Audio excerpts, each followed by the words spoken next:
আজকে বলবো হচ্ছে ভর্তি পরীক্ষায় যে এডমিশন টেস্ট যারা দিচ্ছে এই বছর ফার্স্ট টাইম বা সেকেন্ড টাইম, তারা সেখানে কিভাবে খুবই ভালো করতে পারে, ছক্কা হাঁকাতে পারে, সেটার জন্য 5টা টিপস বলবো কিভাবে তুমি ভালো করতে পারো। নাম্বার ওয়ান যেটা আসবে সেটা খুবই ইম্পর্টেন্ট, সেটা হচ্ছে ওয়ার্ক অন ইউর স্ট্রেংথ। আমরা বেশিরভাগ সময় হচ্ছে কি আমাদের উইক পয়েন্ট গুলার উপরে কাজ করার চেষ্টা করি। আচ্ছা, আমি ম্যাথ ভালো পারি না, এই জন্য ম্যাথের পিছনে টাইম ওয়েস্ট করতে করতে 2-3 মাস নষ্ট করে ফেলি, তারপরে ভর্তি পরীক্ষা চলে আসে, আগে যেগুলো পারতাম সেগুলাই ভর্তি পরীক্ষার সময় অ্যান্সার করতে পারি না। সো তোমাকে মনে রাখতে হবে যে তুমি কোনটাতে ভালো, সেটাতে তোমার প্রিপারেশন নিতে হবে। আর তুমি প্রশ্ন করতে পারো যে ভাই আমি কিভাবে বুঝবো যে আমি কোনটাতে ভালো। তো সেটার অ্যান্সার হচ্ছে তুমি দেখো যে তোমার টেস্ট পরীক্ষার সময় তুমি কোন সাবজেক্টে ভালো নাম্বার পাইছো। ধরো তুমি অ্যাকাউন্টিং এ ভালো নাম্বার পাইছো, অথবা তুমি হচ্ছে ফিজিক্সে ভালো নাম্বার পাইছো ফার্স্ট পার্ট এবং সেকেন্ড পার্টে, তাহলে ওই ফার্স্ট পার্ট এবং সেকেন্ড পার্টের জিনিসগুলা তুমি খুব সিরিয়াসলি এবং সিনসিয়ারলি পড়ো, রিভিশনটা ভালো করে দাও, যাতে সেখান থেকে যে যত কোশ্চেন আসবে সেই জিনিসগুলো তুমি ভালো করে দিতে পারো। আর ধরো হচ্ছে কেমিস্ট্রিতে তুমি অত ভালো পারো না, বা কেমিস্ট্রি সেকেন্ড পার্টে তুমি খুব ভালো করে প্রিপারেশন নাও নাই, এখন কি করবা? এখন সেটার জন্য মাথা গরম করে লাভ নাই।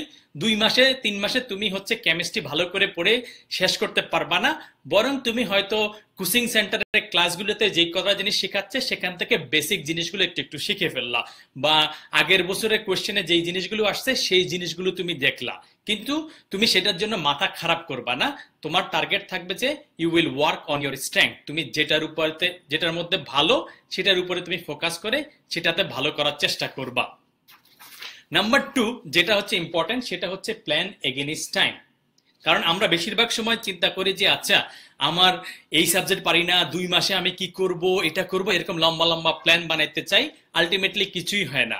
সো তুমি করবা কি, প্ল্যান এগেইনস্ট টাইম, যে তুমি হচ্ছে আজকে কি করতে পারো, আজকের মধ্যে ইম্পর্টেন্ট বিষয় হচ্ছে তুমি এই নেক্সট 1 ঘন্টা সময়ের মধ্যে কি করতে পারো, এই এখন এখন আমি কি করতে পারি সেই জিনিসটার উপরে ফোকাস করবা। এই যে আমরা হচ্ছে ম্যারাথন দৌড় দেই, সো ম্যারাথন দৌড়ে হচ্ছে আমি হচ্ছে একটু স্লো রানার, মানে আমি হচ্ছে ওই যে প্রথম যারা শেষ করে তারা না, বরং শেষের দিকে যে 30% লোকজন আছে তাদের মতো। সো আমাদের মতো যারা একটু স্লো রানার, একটু আস্তে আস্তে দৌড়ায়, তাদের জন্য একটা টিপস হচ্ছে কি, সেটা হচ্ছে তুমি 26 মাইল দৌড়াবা না, বরং 1 মাইলের ডিস্টেন্সটা 26 বার দৌড়াবা। তার মানে এই যে 1 মাইল গেলা, তুমি মনে করবে যে আমি জাস্ট এই মাইলটা দৌড়াচ্ছি, শেষ। তারপরে যখন এই মাইল শেষ করবা, তার পরের মাইল যাবা, পরের মাইল যাবা। এটা হচ্ছে স্লো রানারদের জন্য টিপস।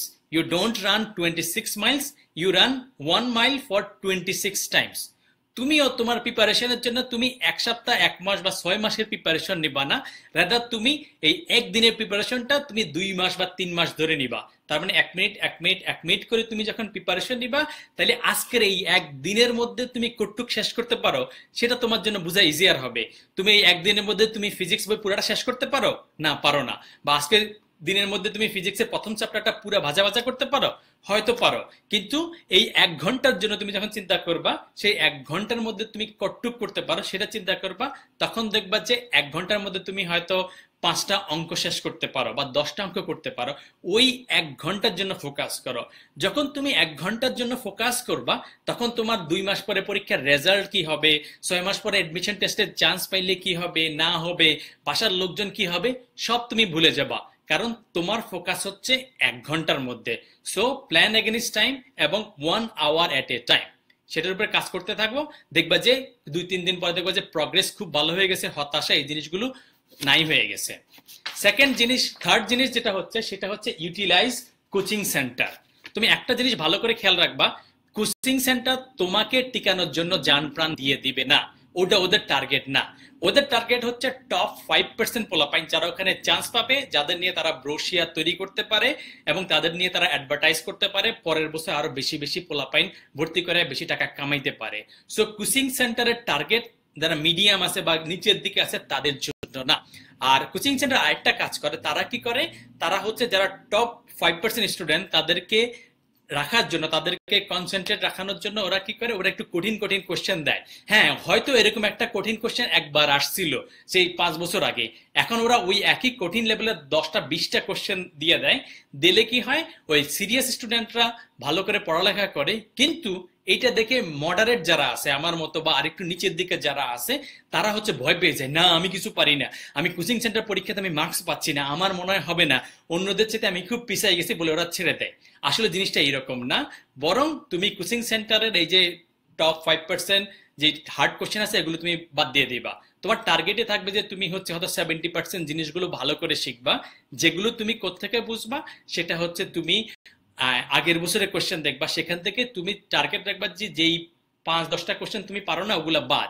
কারণ এডমিশন টেস্টে তোমাকে 100-এ 100 পাওয়া লাগবে না, বরং তুমি 70-80 পাইলে তুমি কিন্তু ভালোভাবে চান্স পেয়ে যাবা। সো এই হার্ড যে টপ পার্সেন্ট আছে এটার কথা তুমি ভুলে যাও, রেদার তুমি যেগুলো তোমার লেভেলের মধ্যে পড়ে ওই জিনিসগুলোতে তুমি কনসেন্ট্রেট থাকার চেষ্টা করো, এবং কোচিং সেন্টার থেকে তুমি ভয় পাবা না, রেদার কোচিং সেন্টারকে ইউটিলাইজ করবা। এবং একটা সময় আসবে ধরো তুমি যে জিনিসগুলো পড়ো নাই সেগুলো কোচিং সেন্টারে পড়াচ্ছে, তখন তুমি জাস্ট ক্লাসের কিছু জিনিসগুলো দেখলা, ইজি ইজি কোশ্চেনগুলো বা আগের বছরের কোশ্চেনের সাথে যেগুলো মিলছে ওই জিনিসগুলো মিলাই দেখার চেষ্টা করবা, আর বাকি যে জিনিসগুলো তুমি বুঝতেছো না ওই জিনিসগুলোর কথা তুমি ভুলে যাও। তারপরে নাম্বার 4, এটা খুবই ইম্পর্টেন্ট, সেটা হচ্ছে গেট রিড অফ লুজার্স।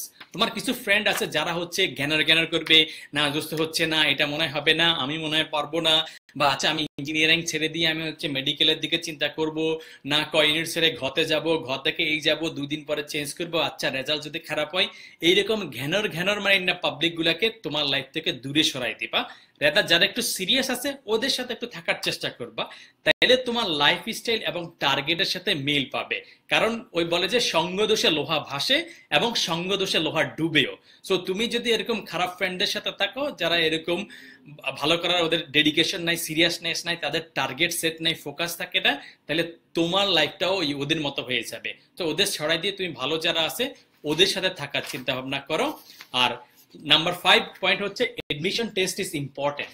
হ্যাঁ, এডমিশন টেস্টটা তোমার লাইফের জন্য খুবই ক্রুশিয়াল, কারণ এডমিশন টেস্ট দিয়ে তোমার লাইফের হয়তো অনেক কিছু ডিসাইড হবে, তুমি কই যাবা, কি করবা, এই জিনিসগুলো ঠিক করা হবে, কিন্তু এটা তোমার লাইফের সব কিছু না।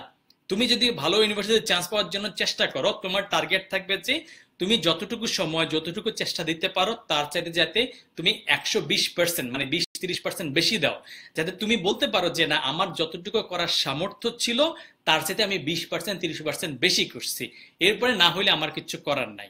সো তুমি ওই এফোর্ট দিয়ে যদি তুমি একটা মডারেট ইউনিভার্সিটিতে যাও, বা ঢাকাতে না টিকে ঢাকার বাইরে গেলা, বা সরকারিতে না টিকে বেসরকারিতে গেলা, সেখানে গিয়েও তুমি যদি সিনসিয়ার থাকো তাহলে ওই যে সরকারির বা ঢাকার ইউনিভার্সিটির বা ঢাকাতে যে ভালো ইউনিভার্সিটি আছে তাদের চাইতেও তুমি ভালো কেরিয়ার বিল্ড করতে পারবা, তোমার লাইফ আরো প্রগ্রেসফুল হইতে পারে। সো এডমিশন টেস্টটাকে তুমি সিরিয়াসলি নিবা, কিন্তু এটা জীবনের সবকিছু না। তার মানে আমরা যে 5টা জিনিসের কথা বললাম, তুমি যদি এডমিশন টেস্টে ভালো করতে চাও তার নাম্বার 1 হচ্ছে ফোকাস অন ইউর স্ট্রেংথ। তুমি যেটা ভালো বুঝো, যেটা ভালো পারো ওটাতে ফোকাস করো, ওই জিনিসগুলো ভালো করে রিভাইজ দাও, যাতে ওইখানে কোশ্চেন আসলে তুমি 80%, 100% না, 80-90% তুমি অ্যান্সার দিতে পারো। এবং কিভাবে বুঝবা তুমি কোনটাতে ভালো, চিন্তা করে দেখো তুমি টেস্টে কোন সাবজেক্টে ভালো মার্কস পাইছো, তুমি ওইটাতে ভালো, ওইটাই তোমার স্ট্রেংথ, তাহলে তুমি সেটাতেই করো। নাম্বার 2 হচ্ছে প্ল্যান এগেইনস্ট টাইম। তার মানে হচ্ছে তুমি 1 মাস 1 সপ্তাহ প্রিপারেশন না নিয়ে তুমি 1 ঘন্টা, এই 1 ঘন্টা আমি কি করতে পারবো, কতটুকু করতে পারবো সেটার প্ল্যান করে কাজটা শুরু করে দাও। নাম্বার 3 হচ্ছে কোচিং সেন্টারটাকে তুমি ইউটিলাইজ করবা, ওটাকে তোমাকে ভয় পাওয়াই দিবে, তোমাকে ডিস্ট্রাক্ট করে ফেলবে, আচ্ছা আরো 1000 টাকা দিলে তুমি আরো 2 ধরনের কোচিং করতে পারবা, ওগুলোতে যাওয়ার দরকার নাই। তোমার ফোকাস থাকবে একটা, কারণ তুমি হচ্ছে যদি একটা ভালো করতে না পারো, তোমার 10টা অপশন থাকলে তুমি 10টার কোনোটাই করতে পারবা না। সো তোমার যদি কিছু অপশন আগে থেকে ছেড়ে দেওয়া লাগে তাহলে সেটা ছেড়ে দাও। তারপর হচ্ছে তোমার যে লুজার ফ্রেন্ড আছে ওগুলো থেকে দূরে থাকো। এবং নাম্বার 5 হচ্ছে এডমিশন টেস্টটা ইম্পর্টেন্ট, তোমার টার্গেট হচ্ছে তোমার যতটা সময় আছে যতটা এফোর্ট দিতে পারো তার চাইতে তুমি 120%, তার মানে 20% এক্সট্রা দিবা, দেখবা কাজ হয়ে গেছে। কারণ এই আমি হচ্ছে কেমিস্ট্রি সেকেন্ড পার্টের মধ্যে পড়ি নাই, ম্যাথের হচ্ছে বিচ্ছিন্ন গণিত, তারপরে হচ্ছে বলবিদ্যা, এই জিনিসগুলো পারতাম না, তারপরে ফিজিক্সের অর্ধেক চ্যাপ্টার পড়ি নাই, তারপরে ইংলিশেও অত ভালো ছিলাম না, কিন্তু আমি আমার স্ট্রেংথে ফোকাস করছি পারছি বলেই আমি মোটামুটি একটা জায়গায় চান্স পেয়ে গেছি। হয়তো আমি দেখছি যে আমি যদি কেমিস্ট্রি আর 2টা ম্যাথ প্রবলেম করতে পারতাম তাহলে আমি একদম হয়তো দেখা যায় টপ 200-এর মধ্যে চলে আসতে পারতাম, কিন্তু আমি পারি নাই, কারণ আমি কেমিস্ট্রির একটা ম্যাথ প্রবলেমও সলভ করতে পারতাম না। কিন্তু তারপরও যেটা পারতাম ওটাতে একটু ফোকাস ছিলাম বলেই আমি শেষ পর্যন্ত টিকে গেছি। এবং আরো পাশ করার পরে ওখানে আমি হয়তো মডারেট লেভেলে ছিলাম, পাশ করার পরে এখন আমি আর একটু সিরিয়াস হয়ে ওরা যে ধরনের কেরিয়ারে গেছে টপ লেভেল পোলাপাইন, সেই একই লেভেলের কাছাকাছি কেরিয়ার কিন্তু আমারও তৈরি হয়ে যাচ্ছে। সো তুমি সিরিয়াস থাকো, ডেডিকেট থাকো, দেখবে সব ঠিক হয়ে গেছে এবং তুমি তোমার টার্গেটও পেয়ে গেছো। All the best, take care.